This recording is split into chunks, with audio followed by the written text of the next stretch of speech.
অবশেষে শেষ ত্যাগ করলেন শনিবার রাতে সিআইডি ইন্সপেক্টর অভিজিৎ। আমাদের সবাইকে ছেড়ে চলে গেল।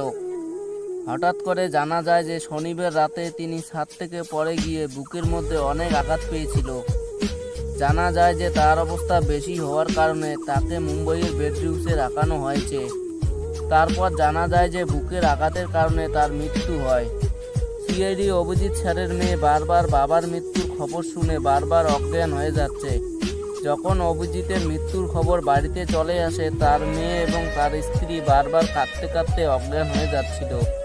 তার জন্য তার স্ত্রীকে তখন এক হসপিটালে ভর্তি করানো হয়েছিল। অভিজিৎ স্যার একজন জনপ্রিয় অভিনেতা ছিলেন। তিনি সিআইডি টিমে সবাইকে একটু একটু করে হাসাতো এবং সবাইকে খুশি রাখতো। অভিজিৎ স্যার হঠাৎ করে চলে যাওয়ার কারণে সিআইডির সকল টিম ভেঙে পড়ছে।